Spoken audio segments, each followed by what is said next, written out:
Shalom. Terima kasih buat waktu dan kesempatan yang diberikan sekali lagi dari Bapak Gembala dan pemimpin yang ada di tempat ini. Suatu kehormatan besar untuk saya kembali berdiri di tempat ini. Terima kasih untuk semua doa-doa yang dipanjatkan kepada Tuhan buat kami keluarga, khususnya saya dalam perjalanan saya ke Israel. Tuhan baik, Dia setia, dan Dia membawa saya pulang dengan selamat. Tuhan baik, amin. Saya berdoa Tuhan apa yang harus saya sampaikan, dan saya ingin menyampaikan sesuatu yang saya dapat di Israel. Jadi hari ini kita tidak belajar Efesus, boleh? Boleh ya. Sesuatu yang saya dapat dari Israel yang saya ingin bagi buat kita semua sebagai berkat rohani yang Tuhan sampaikan yang saya dapat di Israel, dan saya ingin kita belajar sesuatu dan kita diberkati. Hakim-Hakim 17.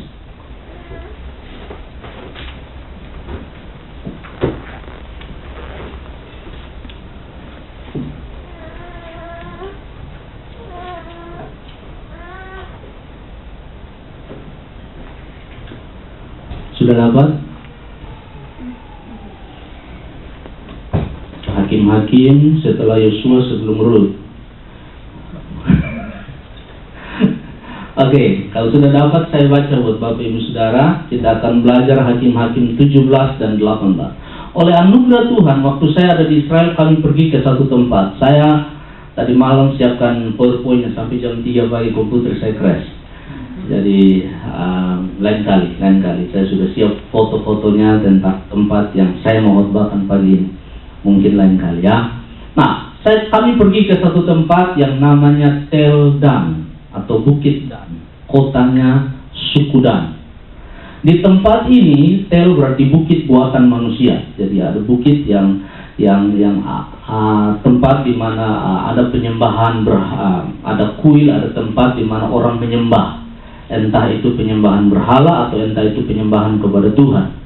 Nah, kami tiba di bukit itu, dan ada sesuatu yang menarik yang terjadi di tempat ini yang direkam di dalam kitab Hakim-Hakim dan kitab 1 Raja-Raja. Tapi kita akan belajar kitab Hakim-Hakim pagi ini.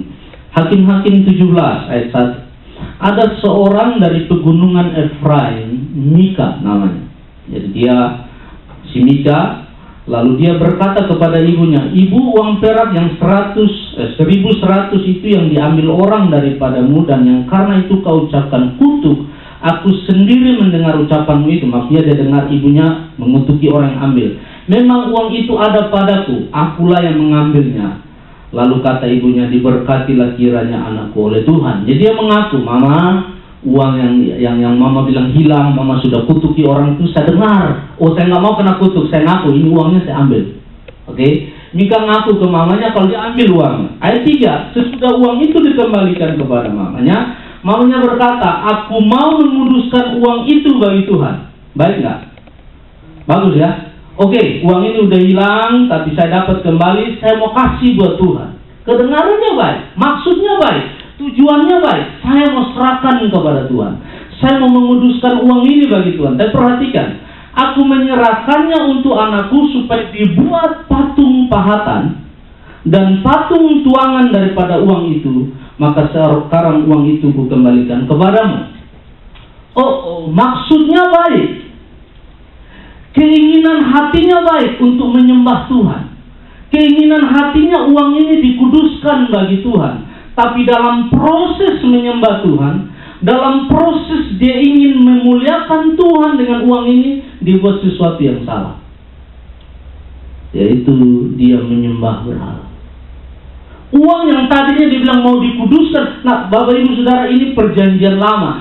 Semua orang Yahudi, semua orang Israel tahu 10 hukum Taurat.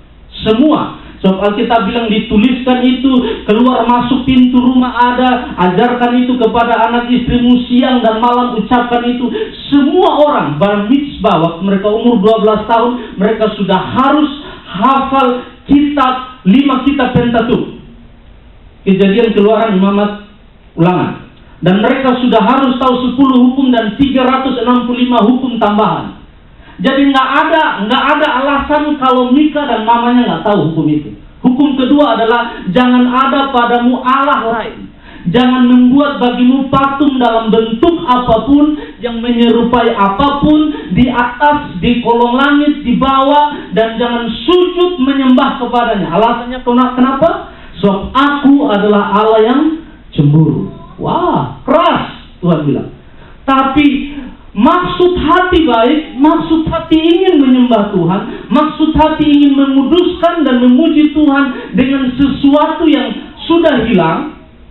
Tapi ternyata dalam prosesnya ada error. Menarik. Bukankah hari ini kita berangkat, kita memulai sesuatu dengan intention, dengan maksud hati yang baik. Tetapi dalam proses, kita selalu melakukan sesuatu yang tidak menyenangkan hati Tuhan. Amin. Kita berangkat dengan hati yang tulus, dengan hati yang tulus, tapi dalam proses menyembah Tuhan, kita jatuh dalam penyembahan berhala. Nah, dalam konteks kita hari ini, Bapak Ibu Saudara-saudara, di dalam gereja, kita tahu bahwa kita tidak menyembah berhala, tidak ada patung, tidak ada apapun yang kita sembah. Tapi dalam proses kita menyembah Tuhan, dalam maksud hati kita menyembah Tuhan, ada hal-hal di sekeliling yang kita lupa, kita memberikan dia tempat lebih utama daripada Tuhan di hidup kita, di penyembahan kita, dan tanpa kita sadari, kita menyembah berhala. Kita mengutamakan hal itu lebih daripada Tuhan. Contoh yang simple ini dia. Jadi Alkitab bilang begini kepada kita, dia bermaksud untuk memberikan uang itu kepada Tuhan, dikuduskan bagi Tuhan dalam proses. Dia bilang gini, anakku bikin patung kapahatan, patung tuangan, dan mari kita menyembah Tuhan. Hari ini di gereja tanpa sadar kita lebih mengutamakan sesuatu lebih daripada Tuhan. Contoh yang sederhana, musik. Contoh sederhana, kita bilang, oh kalau ibadah tidak ada musik, nggak enak. Tidak merasa hadirat Tuhan, nggak merasa sesuatu. Lalu kalau nggak ada musik, kita merasa Tuhan tidak ada. Musik lebih penting dari hadirat Tuhan. Kita perlu musik, benar. Saya pemain musik. Kita semua butuh musik. Kita semua suka musik. Saya suka musik. Tapi kalau tidak ada musik, dia tetap Tuhan. Dan kita harus bisa menyembah dia, ada musik atau tidak ada musik. Amin. Yang kedua yaitu person. Yang pertama adalah alat, peralatan. Yang kedua pribadi. Ada saat di mana gereja mengkultus, mengidolakan, menjadikan seseorang menjadi idol, penyembahan berhala. Kalau pembicara ini datang, oh rame-rame orang pindah gereja pergi ke sana. Kalau pembicara ini datang, rame-rame orang pindah. Nggak ada masalah dengan itu. Tapi kalau kita merasa bahwa Tuhan hanya berbicara melalui orang itu penyembahan berhala. Sebab Tuhan bisa bicara melalui siapa saja. Amin. Amin. Dia hanya Allah. Saya ulang, dia hanya Allah. Dan Tuhan bisa pakai siapa saja yang dia mau. Saya sedang bicara pemimpin, saya sedang bicara pembicara atau pengkhotbah. Dalam hal ini saya terlibat di dalamnya. Saya sedang bicara pemain musik. Di tempat kami, di gereja kami ada banyak pemain musik.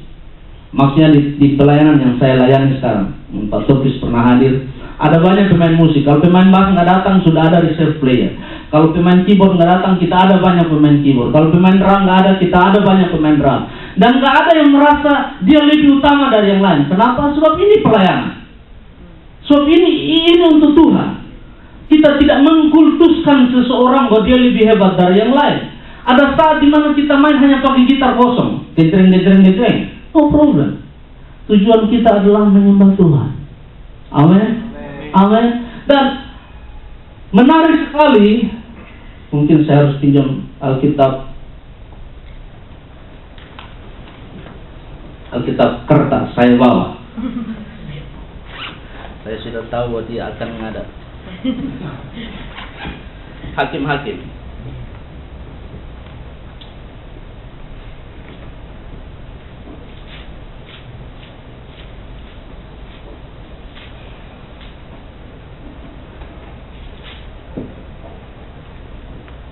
ayat yang kelima, Mika ini mempunyai kuil. Ayat 4, tetapi orang ini mengembalikan uang itu kepada ibunya, lalu perempuan itu mengambil 200 uang perak dan memberikannya kepada tukang perak yang membuat patung pahatan dan patung tuangan daripada uang itu. Lalu patung itu ditaruh di mana? Di rumah Mika. Ayat yang kelima, Mika ini mempunyai kuil, tempat ibadah. Kuil, tempat ibadah, dibuatnyalah efod. Efod adalah baju khusus untuk imam. Kita akan bicara itu nanti di bawah. Dan terafim. Terafim adalah patung-patung penyembahan berhala. Terafim, patung-patung kecil. Ditabiskannya salah seorang anaknya, laki-laki, yang jadi imam. Pada zaman itu tidak ada raja di antara orang Israel. Setiap orang berbuat apa yang benar menurut pandangan sendiri. Ayat yang kelima, Mika mempunyai kuil. Dia punya kuil. Waktu ayat ini ditulis, waktu kitab Hakim-Hakim ditulis, pusat penyembahan orang Yahudi ada di Shilo. Semua orang Yahudi kalau mau menyembah Tuhan harus ke Shilo. Korban persembahan dilakukan di Shilo. Tapi Mika bilang, untuk apa saya ke Shilo? Saya punya kuil, dengan kata lain saya punya bait Allah, saya punya baju efod, saya punya patung-patung menggantikan elemen-elemen yang ada di bait Allah, yaitu kita tahu ada menorah, ada ini, ada itu. Saya juga punya. Lalu dia bilang gini, oh saya kurang, nggak ada imam. Dia bilang, anakku, kamu jadi imam. Ini udah ada error. Dia bilang, kamu jadi imam. Ditabiskan anaknya jadi imam. Lalu dia bilang, apa salahnya jadi imam? Salah. Sebab hukum perjanjian lama hanya orang Lewi yang bisa jadi imam. Saudara saya kebesaran. Pas? Enggak. Hanya orang Lewi yang bisa jadi imam. Yang pertama. Yang kedua, tidak semua orang Lewi jadi imam, atau tidak semua orang Lewi jadi imam. Tapi Lewi harus dari orang imam. Seorang imam harus dari suku Lewi. Yang pertama. Kedua, dia harus dari keturunan Harun. Orang Lewi dia, tapi dari keturunan Harun. Yang ketiga, dia harus ditunjuk oleh Tuhan. Tidak semua keturunan Harun jadi imam. Dia harus di-appoint, ditunjuk, ditabiskan di hadapan umat oleh Tuhan bahwa ini dia jadi imam. Dalam proses maksud hati baik, ingin menyembah Tuhan, menguduskan Tuhan, memuliakan Tuhan, dalam prosesnya dia break the rule. Dia melanggar banyak peraturan, banyak perjanjian yang Tuhan buat dengan umat Allah. Dan dia menyembah berhala. Ayat 6 kesimpulannya. Ayat 6 bilang begini, pada waktu itu tidak ada raja di antara orang Israel. Setiap orang berbuat apa yang benar menurut pandangannya sendiri. Buka ayat pasal 18 ayat 1. Pada zaman itu tidak ada raja di antara orang Israel. Pasal 19 ayat 1. Karena ayat ini diulang beberapa kali. Terjadilah pada zaman itu ketika tidak ada raja di Israel. Pasal 21 ayat 25. Kitab ini ditutup dengan pernyataan yang sama. Pasal 21 ayat 5. Ada? 25. Sama tak?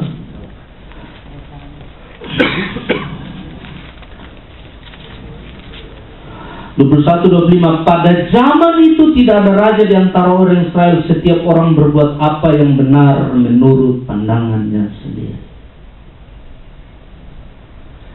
Ini tema kitab Hakim-Hakim. Kalau saudara belajar kitab Hakim-Hakim itu begini.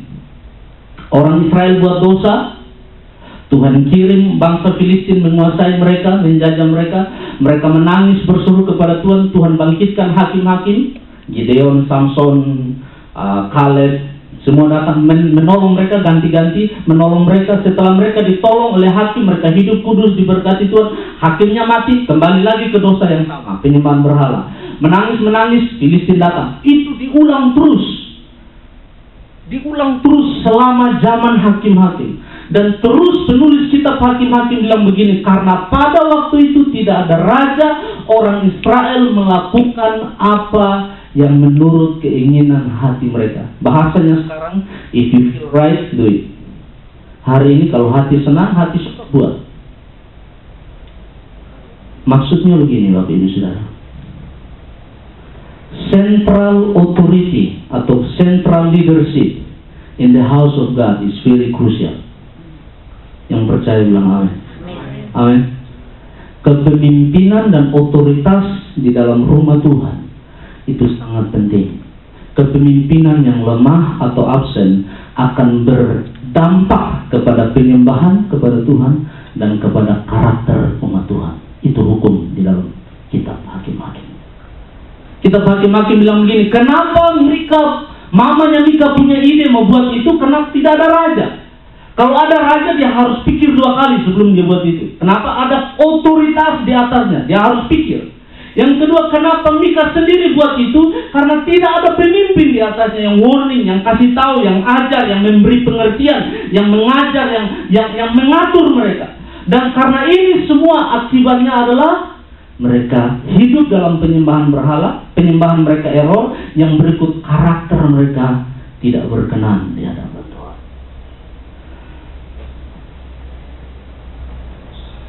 Saya berdoa kepada Tuhan. Saya memperhatikan ini terjadi di banyak tempat, di banyak pelayanan, di banyak gereja. Dan itu dimulai dari rumah tangga, Bapak Ibu Saudara.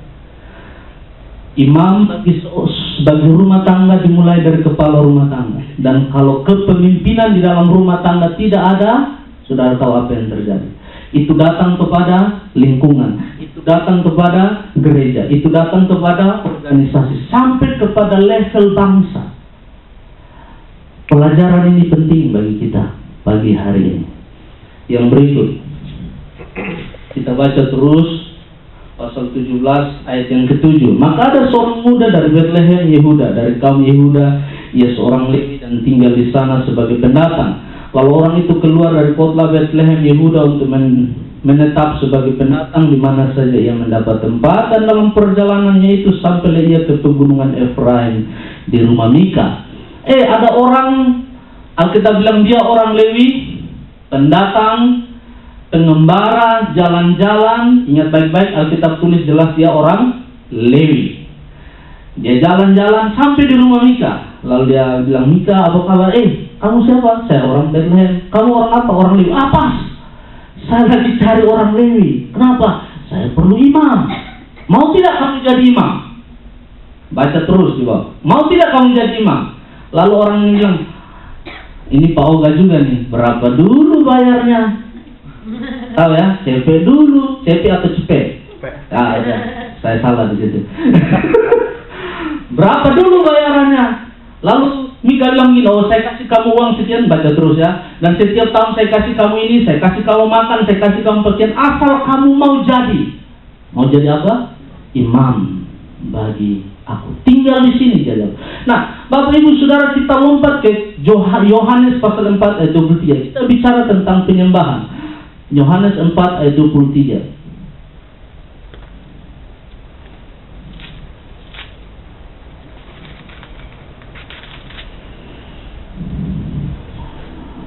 Yohanes 4 ayat 23, tetapi saatnya akan datang dan sudah tiba sekarang, bahwa penyembah-penyembah benar akan menyembah Bapa dalam roh dan kebenaran, sebab Bapa menghendaki penyembah-penyembah demikian. Allah itu roh, dan barang siapa menyembah Dia harus menyembahnya dalam roh dan kebenaran. Kita hubungkan ini dengan peristiwa Mika dan mamanya dan si orang Lewi.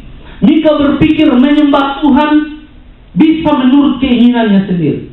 Dia bisa melakukan semaunya dia. Yang penting maksudnya, saya mau menguduskan Tuhan, mau menyembah Tuhan. Caranya tidak peduli dengan cara apa. Tetapi ternyata dalam perjanjian baru, Yesus sendiri bicara, tempat bukan masalah, caranya yang masalah. Saudara tahu konteksnya? Perempuan Samaria sedang bicara-bicara dengan Yesus di perigi. Lalu perempuan Samaria bilang, oh kami menyembah Tuhan di gunung itu. Kamu orang Yahudi menyembah Tuhan di gunung sana. Lalu Tuhan Yesus bilang begini sama dia, saatnya akan tiba, kita akan menyembah Dia, bukan di gunung itu, bukan di gunung sana. Dengan kata lain, tempat bukan masalah. Oke? Clear? Yesus bilang, saatnya akan datang kau bisa menyembah Tuhan di bis, di mobil, di dapur, di jalan, di mana saja bisa. Tapi caranya penting. Persoalannya di sini bukan tempat di mana kamu menyembah, tetapi bagaimana kamu menyembah. Yesus bilang, oh, semua orang bisa menyembah Tuhan. Yesus bilang, tapi caranya harus sesuai dengan apa yang Bapa mau. Yang pertama kita bilang penyembah-penyembah benar. Berarti ada penyembah-penyembah yang salah. Benar? Benar atau tidak? So, Yesus bilang begini, penyembah-penyembah benar akan menyembah Bapa di dalam roh dan kebenaran. Dengan kata lain, kalau Yesus bilang penyembah benar, berarti ada penyembahan yang salah. Ada penyembah yang salah. Nah, mari kita kontraskan, kita bandingkan kedua ini. Penyembah benar menyembah Bapa di dalam roh. Penyembah yang salah menyembah Bapa di dalam daging. Amin. Menyembah di dalam roh berseberangan dengan menyembah di dalam daging. Menyembah di dalam roh berarti saudara dipimpin oleh roh, bukan keinginan saudara, bukan kemauan saudara, bukan senangnya saudara, bukan karena lagu itu saudara mau, tapi apa yang Tuhan mau saudara sampaikan. Amin. Penyembah yang benar. Penyembah yang benar. Roh yang memimpin saudara. Tadinya saudara pilih 3 lagu, kalau Tuhan bilang 1 lagu, 1 lagu. Amin. Penyembah benar. Penyembah yang salah yang berdasarkan daging, dia mau menyembah Tuhan kalau ada kalaunya. Nah, itu daging. Saya mau menyembah Tuhan kalau pemain musiknya kelasnya Pak Buntara di atas, begitu. Kalau yang di bawah Pak Buntara saya nggak mau. Cari pemimpin pujian lain. Kelasnya saya kan beda. Kelasnya saya itu Pak Buntara, Beni, siapa namanya?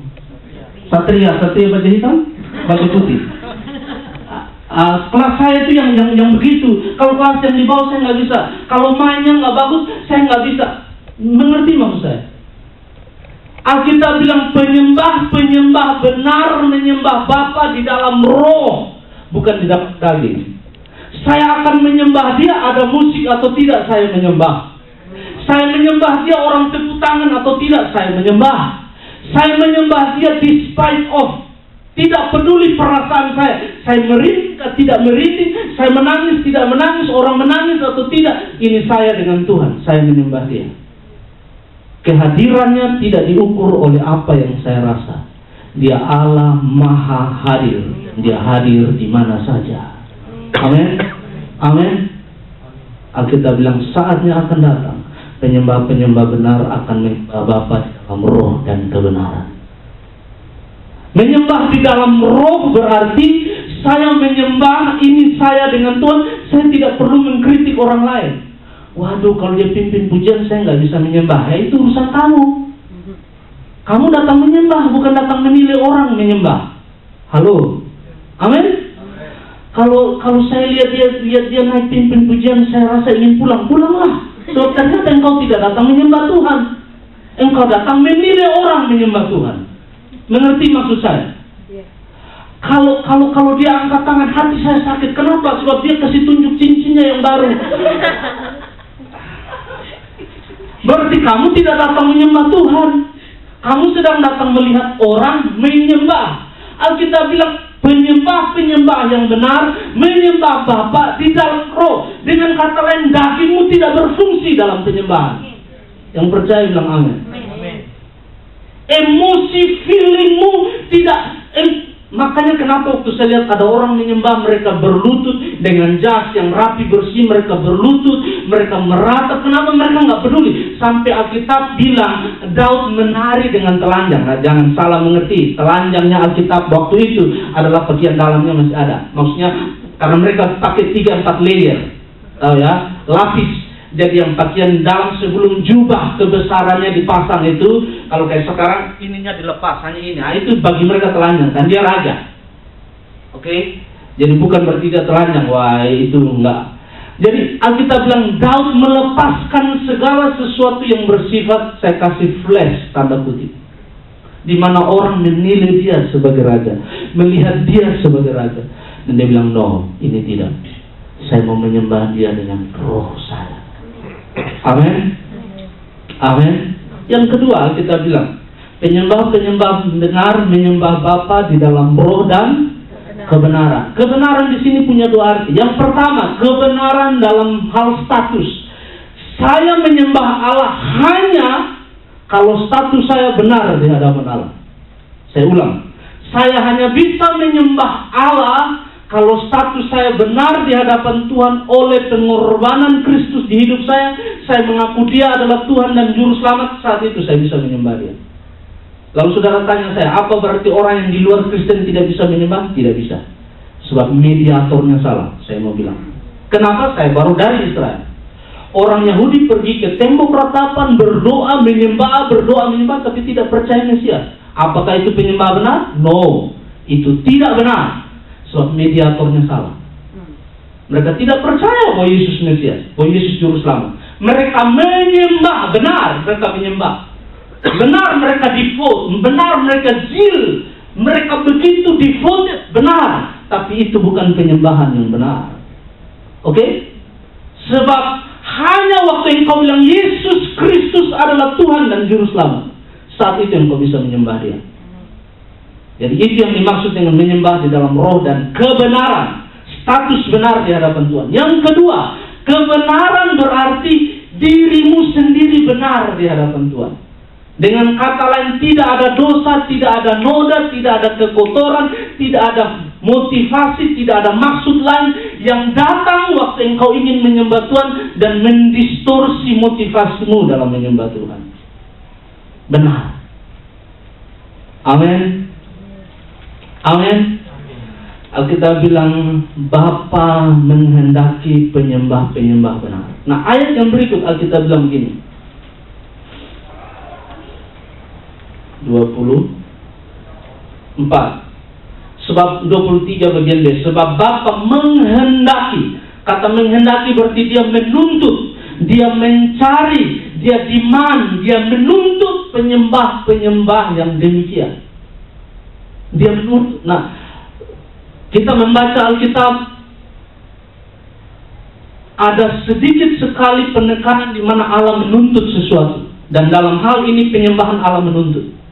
Dia bilang, saya menuntut kamu menyembah, ini caranya. Tempatnya terserah, di mana saja.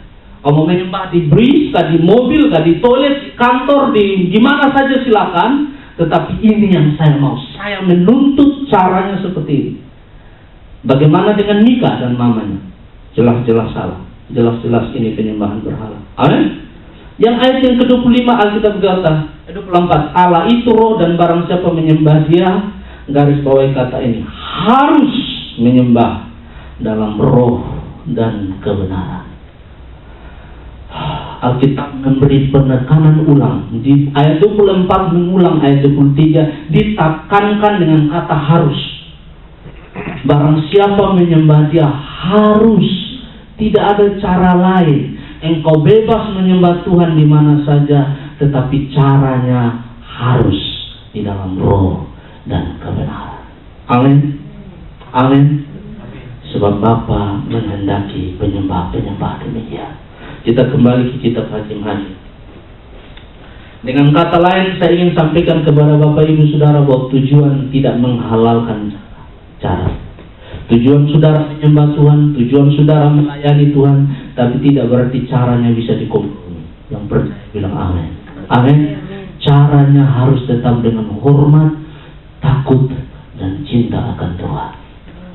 Taat dan setia kepada Tuhan. Nah, Bapak Ibu Saudara-saudara, ayat yang ke-7, maka ada seorang muda dari Bethlehem Yehuda. Oke, ayat 8, lalu orang itu keluar kota Bethlehem. Sudah ayat 9, Mika tanya dia, dari mana engkau? Aku orang Lewi. Ayat 10, lalu Mika bilang, tinggallah padaku dan jadilah padaku jadilah bapa dan imam bagiku.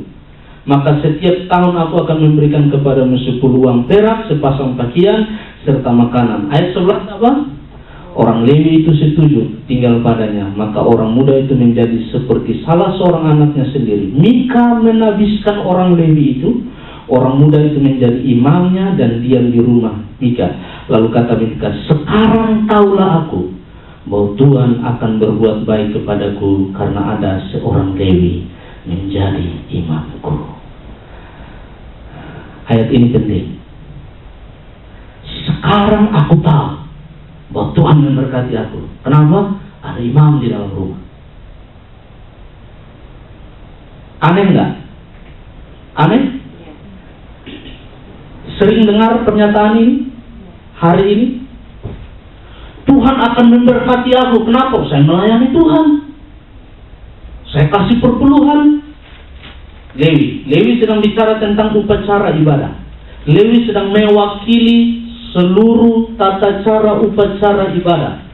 Bila, oh selama ada Lewi di rumah saya nggak peduli, saya mau berdosa, saya mau hidup dalam dosa, saya mau melakukan hal yang tidak berkenan, nggak ada masalah. Saya pasti diberkati. Kenapa? Ada Lewi. Mengerti maksud saya? Mika bilang begini, ada Lewi di rumah saya. Sekarang Tuhan, engkau harus memberkati saya karena ada Lewi di rumah saya. Dengan kata lain, dia mengikat Tuhan, menuntut Tuhan melakukan sesuatu yang menurut dia itu Tuhan sudah janjikan berdasarkan agama palsu yang dia ciptakan. Saya ulang. Agama palsu yang dia ciptakan, penyembahan palsu yang dia ciptakan, penyembahan palsu yang dia create, dan dia demand, dia menuntut Tuhan memberkati dia berdasarkan penyembahan palsu yang dia buat. Mari kita lihat diri kita. Banyak kali kita menuntut Tuhan, engkau harus memberkati saya. Kenapa? Saya sudah melayani, saya sudah setia, saya sudah beri perpuluhan, saya sudah buat ini, saya sudah buat itu, engkau harus memberkati saya. Saya tidak lihat itu dalam Alkitab. Ayub, waktu dia dicoba, iblis datang. Saya sudah bicara ini, tapi izinkan saya ulang bicara ini. Iblis datang kepada Tuhan dan Tuhan tanya, iblis dari mana? Saya jalan-jalan. Kamu lihat Ayub? Oh, saya lihat.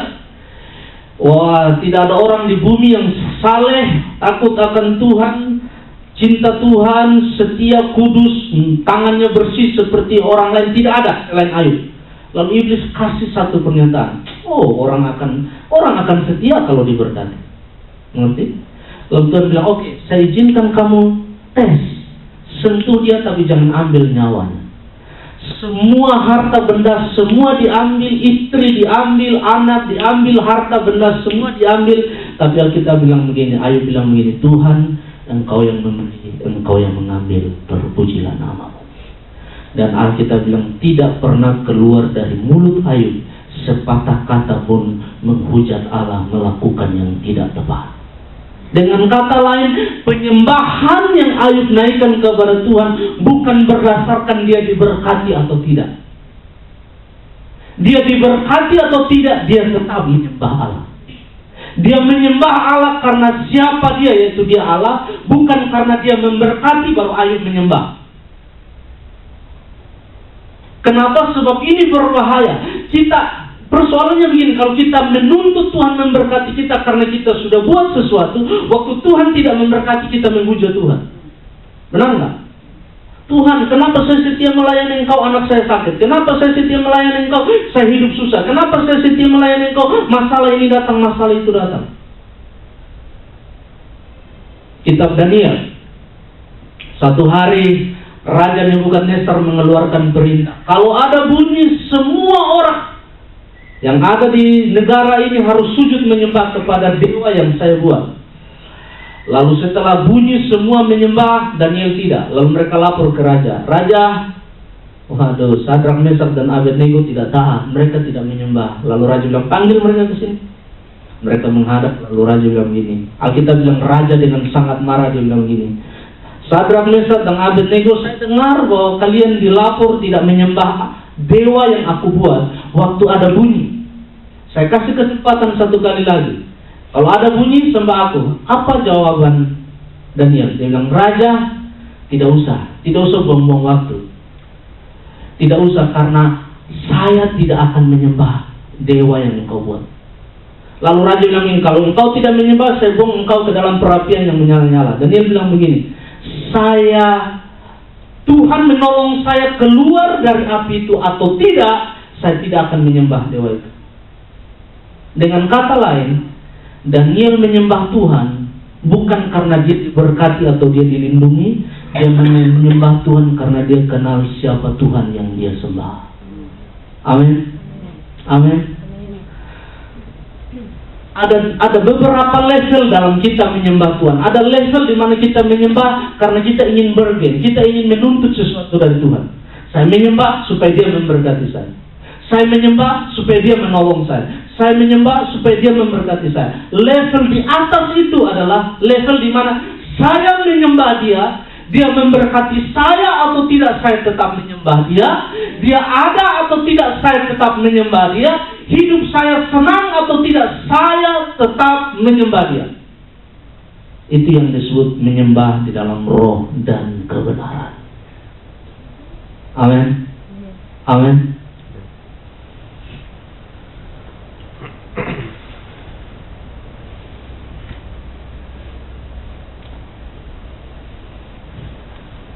Kita masuk ke pasal 18. Beri saya waktu 10 menit. Pasal 18, saya cepat. Ini klimaksnya.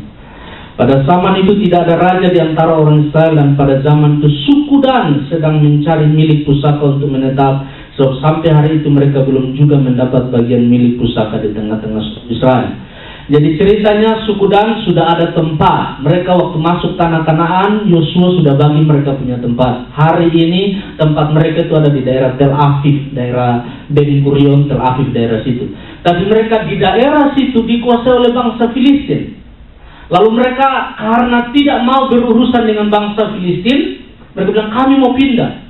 Loh, kenapa pindah? Ini tanah yang Tuhan beri. Mereka bilang kami tidak mau. Mereka naik ke gunung cari tempat yang baru. Jadi mereka kirim 5 orang. Pasal 18 saudara baca, mereka kirim 5 orang untuk pergi cari tempat yang baru. Dalam perjalanan ke 5 orang sampai di rumahnya Mika. Ayat yang ketiga, ketika mereka ada dekat rumah Mika, mereka kenal, mereka dengar logat si Imam Lewi palsu ini, mereka dengar logatnya.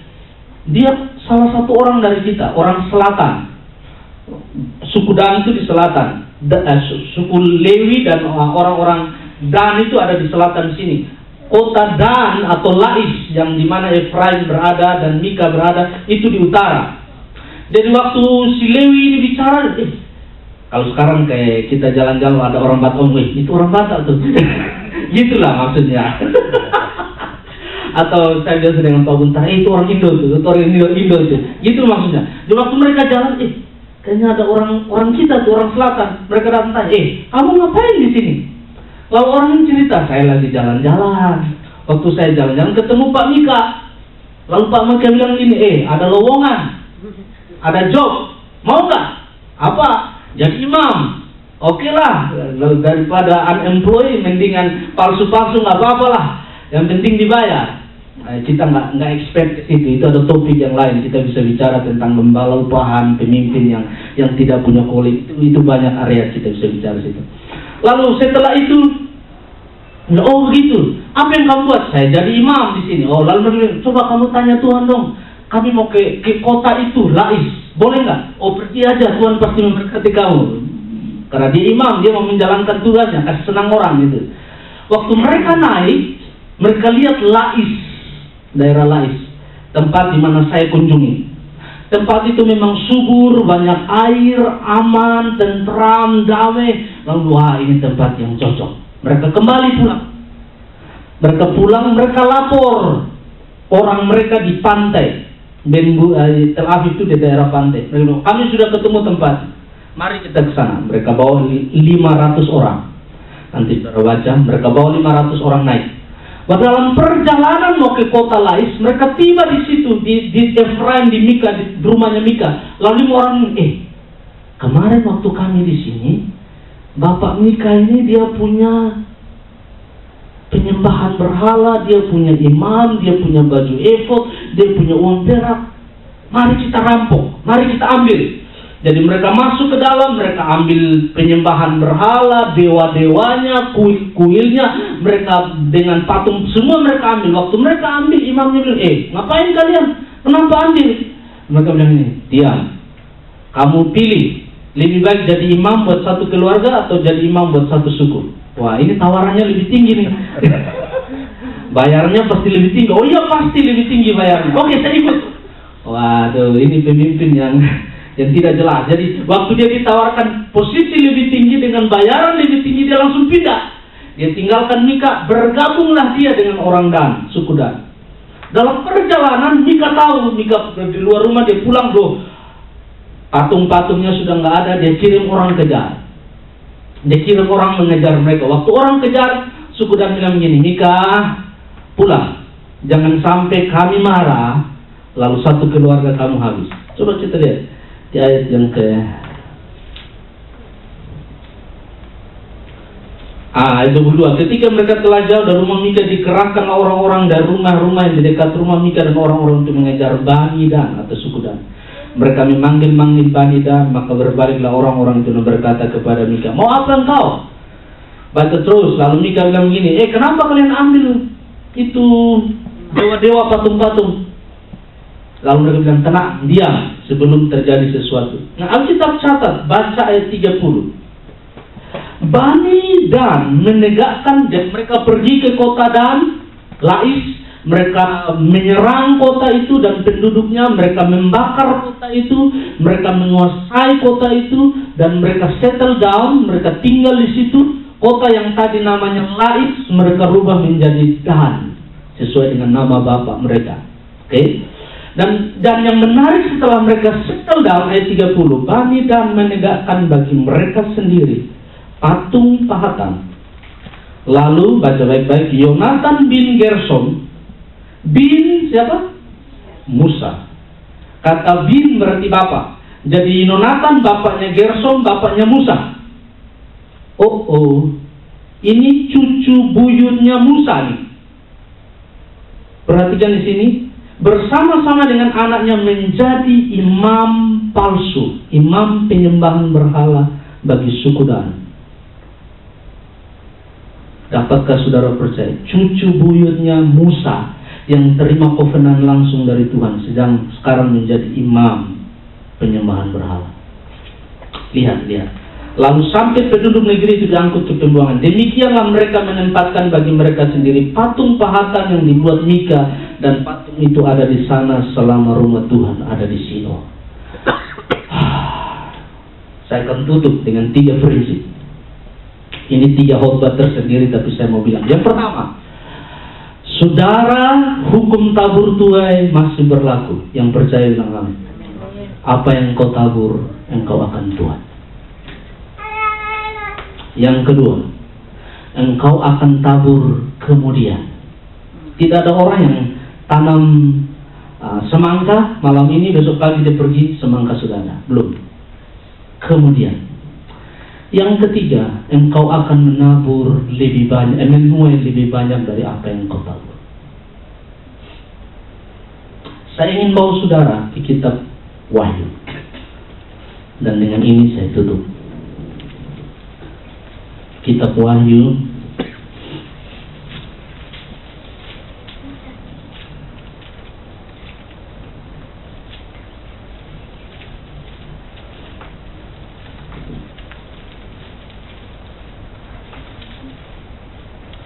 pasal yang ke-7 ayat yang ke-4 sampai ayat yang ke-8. Perhatikan baik-baik. Sudah dapat? Wahyu pasal 7 ayat 4 sampai 8. Dan aku mendengar jumlah mereka yang dimeteraikan itu 144.000 yang telah dimeteraikan dari semua suku keturunan Israel. Kita hitung ya. Dari suku Yehuda 12.000, 1. Suku Ruben 2, 12.000. Suku Gad 3, 12.000. Aser 4. Naftali 5. Manase 6. Simeon 7. Lewi 8 ya. Isakar 9, Sebulon 10, Yusuf 11, Benyamin 12. Saya mau tanya saudara, ada berapa suku di Israel? 12. Berapa suku yang mendapat warisan? 13, bukan 12. Yusuf, saudara belajar nanti di kitab Keluaran. Yusuf, Kejadian, karena dia benar di hadapan Tuhan, dia berlaku benar, kedua anaknya Manase dan Efraim mendapat double portion. Mereka dimasukkan ke dalam ke-12 suku. Jadi mereka terima hukum. Jadi Yusuf terima double. Jadi situ ada Yusuf, ada Manase, anaknya Yusuf. Jadi Yusuf terima untuk Benyamin, dia dan Benyamin, dia dengan Manasye, dan ada Efraim, jadi 12. Saudara tahu ada satu suku yang tidak ada di situ. Suku apa? Suku Dan, tidak ada. Baca baik-baik. Suku Dan tidak ada di situ. Saudara lihat, ada Ruben, Gad, Asher, Yehuda, Ruben, Gad, Asher, Naftali, Manasye, Simeon, Lewi, Isakar, Zebulon, Yusuf, Benyamin. Di mana Dan? Di mana Dan? Apa yang engkau tabur, engkau akan tuai.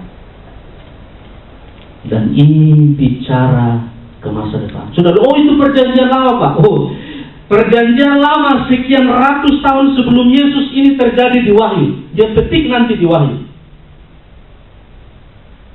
Dan petiknya sangat pahit. Sebab ternyata dia tidak dimateraikan. Dia tidak termasuk di dalam 12 suku Israel yang dimateraikan untuk menerima hak dari Allah. Karena apa? Menyembah berhala.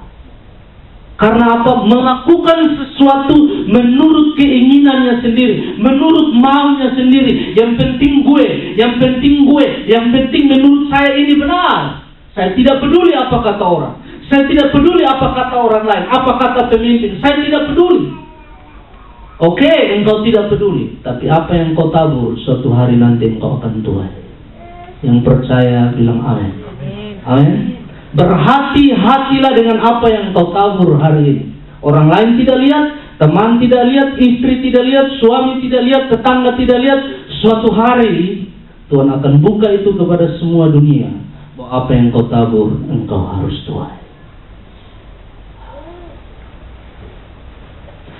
Saya tidak berani bicara bahwa suku Dan tidak diselamatkan. Saya tidak berani bicara.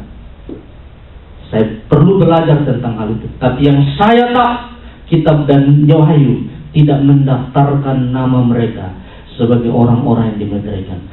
600 tahun kemudian, di dalam kitab 1 Raja-Raja, Yeroboam mendirikan anak lembu emas di kota yang sama, yaitu Tel Dan. Saya berdiri di situ, saya lihat tempat penyembahan itu, saya lihat altarnya, saya lihat rumah-rumah imam yang ada, saya lihat dan saya bilang, Tuhan, orang yang menerima langsung hukum dari engkau masih bisa menyembah berhala. Hati-hati. Ada banyak hal di hidup kita yang bisa menjadi penyembahan berhala. Pekerjaan bisa menjadi penyembahan berhala. Hobi bisa menjadi penyembahan berhala. Keinginan kita yang diam di dalam hati, tidak ada yang tahu. Tapi kita mengutamakan dia lebih dari Tuhan, kita menyembah berhala. Kalau kita tidak belajar dari suku Dan hari ini, saya sudah menyampaikan kepada saudara, itu juga saudara. Amin. Tapi saya mau kasih tahu, apa yang engkau tabur, engkau akan tuai. Saya tidak ada waktu untuk elaborate, untuk menjelaskan lebih lanjut, tapi saya mau bilang bahwa dalam semua cerita kitab Hakim-Hakim, pemimpin mempunyai fungsi sentral dalam berdiri atau hancurnya umat Tuhan. Yang percaya bilang amin. Alkitab berulang kali dalam kitab Hakim-Hakim bilang begini, mereka hidup kacau, menyembah berhala, karakter hancur, kan tidak ada raja. Tidak ada raja, semua orang melakukan apa yang menurut keinginan mereka. Tidak ada raja, orang melakukan apa menurut keinginan mereka. Tidak ada raja, orang melakukan apa menurut keinginan mereka. Dan kitab Hakim-Hakim ditutup dengan tema yang sama. Pada waktu itu tidak ada raja, dan semua orang melakukan apa menurut keinginan mereka sendiri. Kita hidup di zaman anugerah, benar. Tapi bukan berarti kita bisa bertindak seenak kita. Yang percaya bilang amin. Amin. Tuhan sudah beri anugerah begitu banyak, tapi ingat, apa yang engkau tabur, engkau akan tuai. Percaya saya, percaya. Ini kata kita. Daniel, kitab suku Dan menabur beberapa ratus tahun, sekitar 900 tahun sebelum Kristus, dan setelah itu 2000 atau 3000 tahun kemudian di kitab Wahyu. Bahkan ini janji ini, apa yang mereka tabur belum terpenuhi. Ini nubuatan ke depan. Tapi sudah di-reveal. sudah dinyatakan suku Dan tidak dimateraikan. Waktu saya menyiapkan ini tadi malam sampai jam 3, saya bilang, Tuhan, tolong saya supaya setelah saya berlelah melayani Engkau, saya tidak ditolak di hadapan-Mu. Amin. Ingat baik-baik, kita tidak bisa, saya mau ulang, kita tidak bisa menuntut Tuhan berbuat sesuatu berdasarkan sebuah penyembahan palsu yang kita ciptakan. Tidak bisa. Kita tidak bisa bilang, oh ada Imam Lewi di rumah, Tuhan pasti berkati saya. Saya melayani Tuhan, saya tinggalkan keluarga, saya berkorban. Kenapa Tuhan tidak terima saya? Tuhan, ini loh saya pergi mission trip, saya sampai di Israel loh, jalan-jalan. Masa Tuhan gak ingat sih? Ini loh saya khotbah dulu di Gregorio Aitos. Tuhan bilang, sorry, saya gak kenal engkau. Kenapa? Sebab apa yang engkau tabur ternyata tidak berkenan di hadapanku. Mari kita bangkit berdiri.